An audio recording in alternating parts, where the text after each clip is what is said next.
There was helicopters flying overhead, probably about 22 police officers with masks. There was kids screaming, patients agitated. Everybody in the office had to put their hands up. Our cell phone was confiscated.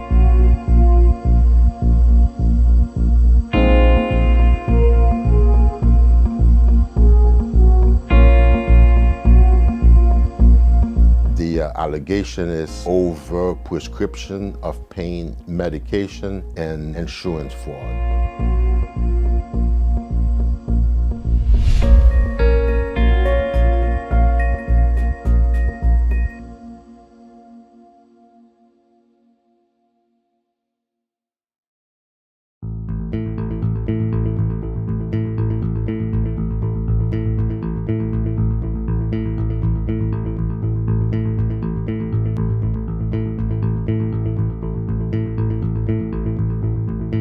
Since January of 2017, we've charged nearly 200 doctors and another 220 medical personnel for opioid-related crimes. 16 of those doctors prescribed more than 20.3 million pills illegally, just 16 of the doctors. In this latest operation, with the help of our fabulous partners at HHS, we've charged another 162 people, including 32 doctors, with illegal distribution of opioids. Some of our most trusted medical professionals look at their patients, vulnerable people suffering from addiction, and they see dollar signs.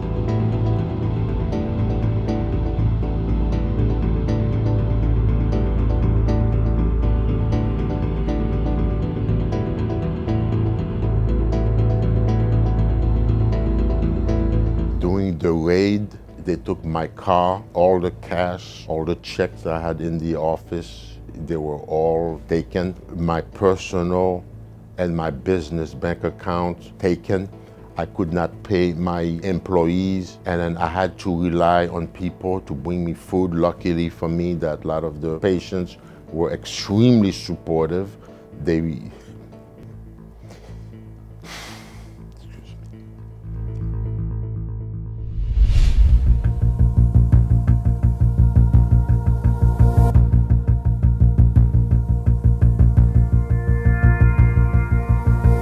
told me that I would lose my clinical privileges if I continued.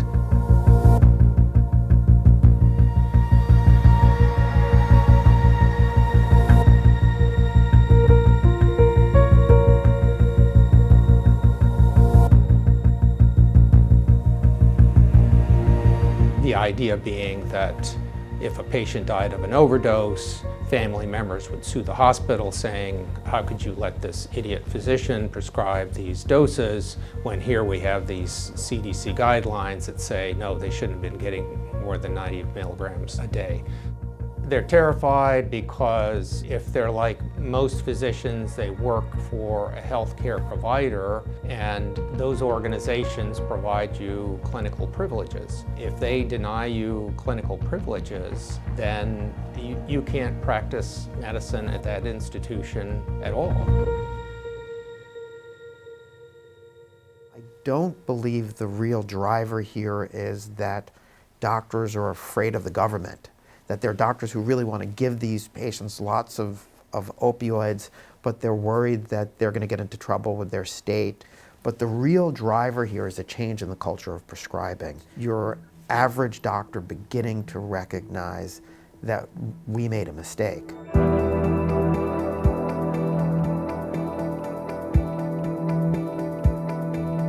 When we talk about opioid pain medication, we're essentially talking about heroin pills. Opioids are lousy drugs when taken on a long-term daily basis for the vast majority of people who have chronic pain.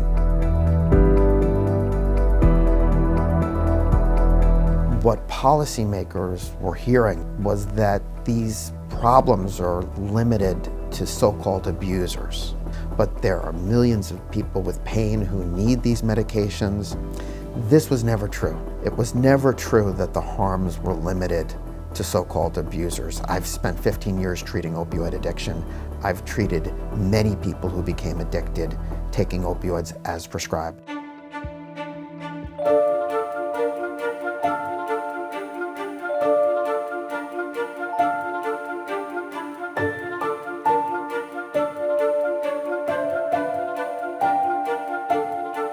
With the opioid epidemic, just one practitioner that's operating kind of outside the law can wreak havoc.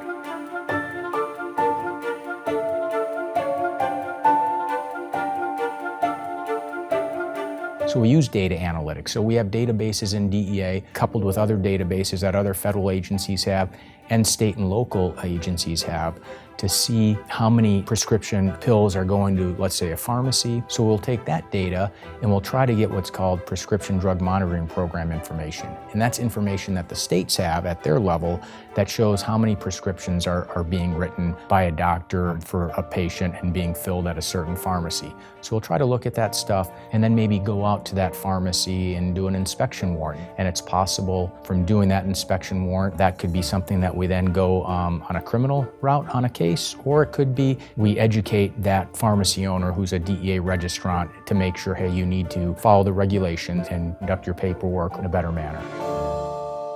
We are making real progress on the prescription drug front. The President issued us a directive to reduce by 1/3, or at least 30%, the amount of prescription opioids out there in America. We are way above the world average, really irresponsibly so. We are prescribing too many. So this year we expect an over 11% reduction. Last year was a 7% reduction in prescription opioids, and we expect it to go down.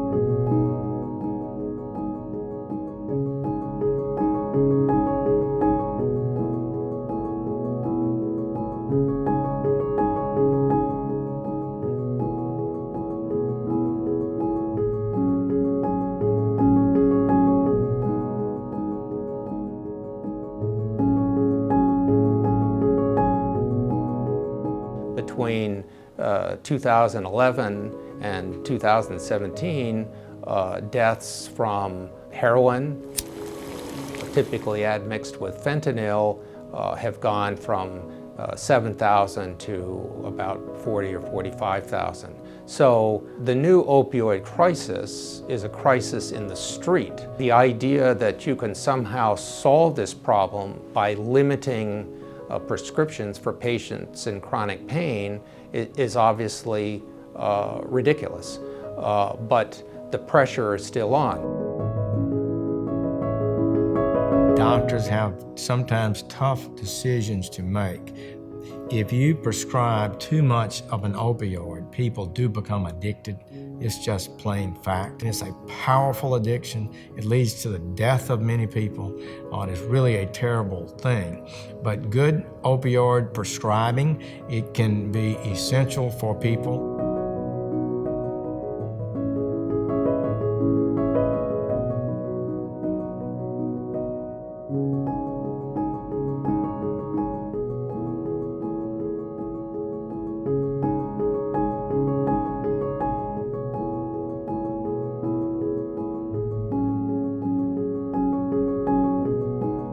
If you were to have a medication like an opioid over time, you might find that dose to become less effective, and you might need higher doses in order to have the same benefit.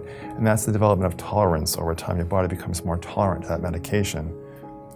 Dependence would be that you're taking the medication, and if it were to be stopped, you might have a withdrawal reaction. You'd feel not so well. Those things are distinctly different from an addiction disorder, where the patient is going to take the medication even if he or she knows the medication has some harmful side effects, but they're willing to take those risks and continue to take more and more medication despite the known risks to them.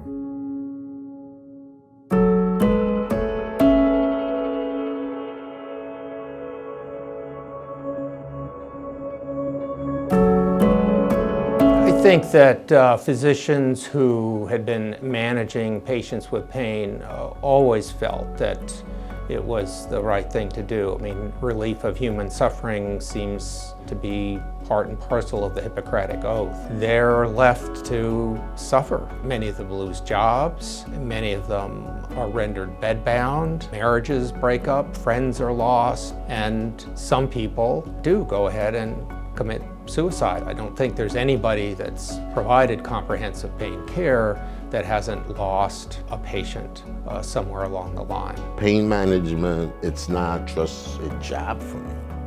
It's a passion.